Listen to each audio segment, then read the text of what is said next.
ఈనాడు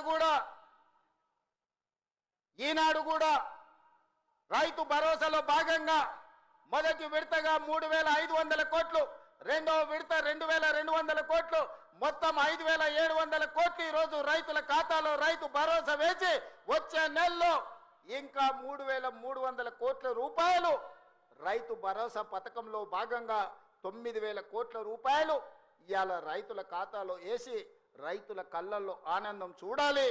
వ్యవసాయం దండగ కాదు, వ్యవసాయం పండుగ చేయాలని ఒక గొప్ప సంకల్పంతో ఈనాడు ఇక్కడ మనం ఈ కార్యక్రమం తీసుకున్నాం. మిత్రులారా, ఇంత మంచి పండుగ కార్యక్రమం చేసుకుంటూ రైతులను ఆదుకుంటూ రైతుల కష్టాలు తీర్చుకుంటూ సాగునీటి ప్రాజెక్టులు పూర్తి చేసుకుంటూ రైతుల అవసరాలు ఏమున్నాయో అడుగుతూ ఇల్లు తిరుగుతూ రైతులు పండించిన సన్న వడ్లను ఈనాడు పేదలకు 3,15,00,000 మంది తెలంగాణ బిడ్డలకు ఇవాళ సన్న బియ్యం, తెలంగాణ పండించిన బియ్యాన్ని ఇవాళ పేదలకు అందిస్తున్నాం.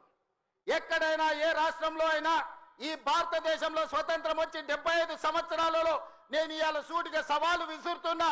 గొప్పలు చెప్పుకునేటోళ్ళు, దెబ్బలు చచ్చుకునేటోళ్ళు, తొడలు కొట్టుకునేటోళ్లకు సూటిగా నేను సవాలు విసురుతున్నా. ఎన్నడైనా కలలో కూడా మీరు పేదవాళ్ళకు సన్న బియ్యం ఇవ్వాలి. ఈ సన్న బియ్యం తల్లిదండ్రులు కన్న తల్లి తన బిడ్డకు, సంటి బిడ్డకు బుక్కడు బువ్వ తినిపించే పథకం ఎన్నడైనా మీరు ఆలోచన చేసిండ్రా? మీరు గడీలలో ఉండి సన్న బియ్యం తింటుంటే, దావతులు చేసుకుంటుంటే, బిర్యానీలు తింటుంటే, పేదవాళ్లకు దొడ్డు బియ్యం ఇస్తే వాటిని తినలేక పశువులకు దానా పెడుతుంటే ఎప్పుడైనా మీకు వాళ్ళ పట్ల కనికరం కలిగిందా అని నేను అడుగుతున్నా. ఇవాళ నేను అడుగుతున్న మిత్రుల ఈ వేదిక మీద నుంచి ఒక ఆయన అంటున్నాడు, ఇంతకాలం శ్రీధర్ బాబు గారు, అట్లూరు లక్ష్మణ్ గారు అనేవాళ్ళు ఆయన పెద్ద మనిషి అని. ఇక ఆయన పెద్ద ఆయనను కాదో నాకైతే తెలియదు, కానీ ఆయన అంటున్నది ఏందయ్యా అంటే ప్రజాపాలన పోవాలి, పాపాల భైరవుడు రావాలంట. నేను అడుగుతున్న మా మిత్రులను, ప్రజాపాలన ఎందుకు పోవాలి? ఫామ్ హౌస్ల పండుకున్న పాపాల భైరవుడు ఎందుకు అధికారంలోకి రావాలి అని నేను అడుగుతున్న ఈ వేదిక మీద నుంచి.